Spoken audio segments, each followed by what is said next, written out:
नाज़रीन, आइए एक बार फिर से आपको लिए चलते हैं नौशेरा, जहां इस वक्त वज़ीर-ए-आज़म नरेंद्र मोदी मौजूद हैं हमारे फौजी जवानों के साथ। अवसर मिलेगा, इस पर भी तेजी से काम शुरू हो गया है। साथियों, मुझे आप जैसे देश के रक्षकों की वर्दी में केवल अथाह सामर्थ्य के ही दर्शन नहीं होते। मैं जब आपको देखता हूं तो मुझे दर्शन होते हैं अटल सेवा भाव के, अडिग संकल्प शक्ति के और अतुलनीय संवेदनशीलता के।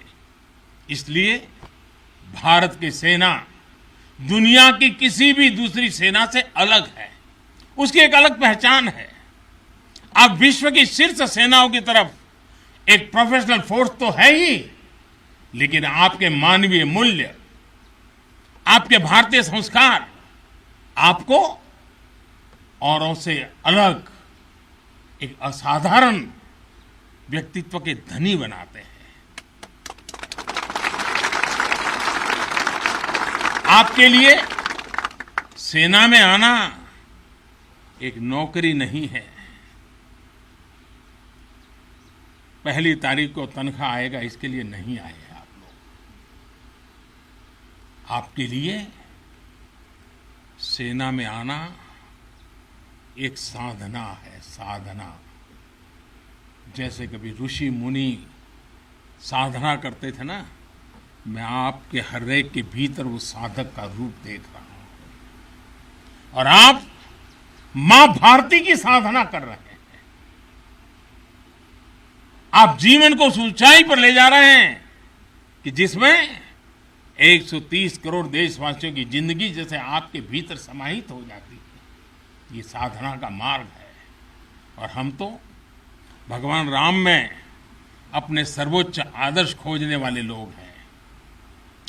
लंका विजय करने के बाद भगवान राम जब अयोध्या लौटे थे तो यही उद्घोष करके लौटे थे, अपि स्वर्णमयी लंका न मे लक्ष्मण रोचते, जननी जन्मभूमिश्च स्वर्गादपि गरीयसी। यानी सोने और समृद्धि से भरपूर लंका को हमने जीता जरूर है, लेकिन हमारी ये लड़ाई हमारे सिद्धांत और मानवता की रक्षा के लिए थी।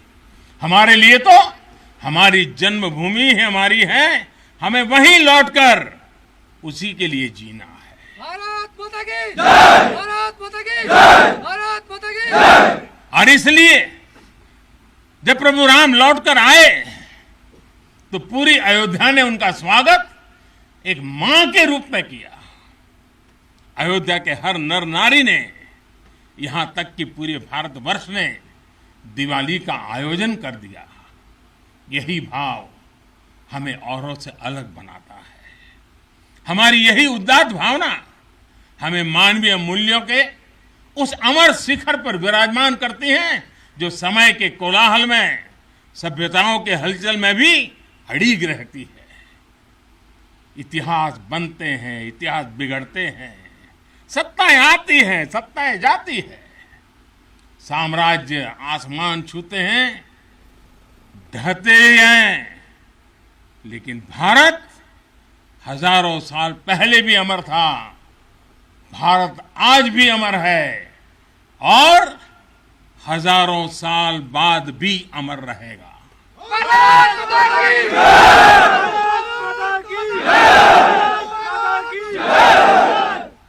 हम राष्ट्र को शासन, सत्ता और साम्राज्य के रूप में नहीं देखते। हमारे लिए तो ये साक्षात जीवंत आत्मा है। इसकी रक्षा हमारे लिए केवल भौगोलिक रेखाओं की रक्षा भर नहीं है। हमारे लिए राष्ट्र रक्षा का अर्थ है इस राष्ट्रीय जीवंतता की रक्षा, राष्ट्रीय एकता की रक्षा और राष्ट्रीय अखंडता की रक्षा। इसलिए हमारी सेनाओं में आकाश छूता शौर्य है तो उनके दिलों में मानवता और करुणा का सागर भी है।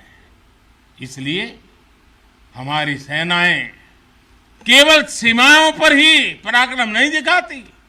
जब देश को जरूरत पड़ती है तो आप सब आपदा, विपदा, बीमारी, महामारी से देशवासियों की हिफाजत के लिए मैदान में उतर आते हैं। जहां कोई नहीं पहुंचे वहां भारत की सेनाएं पहुंचे। ये आज देश का एक अटूट विश्वास बन गया है। हर हिंदुस्तानी के मन में से ये भाव अपने आप प्रकट होता है। ये आ गए ना, अरे चिंता नहीं, अब हो गया है। ये छोटी चीज नहीं, आप देश की अखंडता और सार्वभौमिकता के प्रहरी हैं। एक भारत श्रेष्ठ भारत के संकल्प के प्रहरी हैं। मुझे पूरा भरोसा है कि आपके शौर्य की प्रेरणा से हम अपने भारत को शीर्ष ऊंचाइयों तक लेकर जाएंगे। साथियों, दीपावली की आपको भी शुभकामना है, आपके परिवारजनों को शुभकामना है और आप जैसे वीर बेटे बेटियों को जन्म देने वाली उन माताओं को भी मेरे प्रणाम है। तो खबरों में इतना ही। आदाब।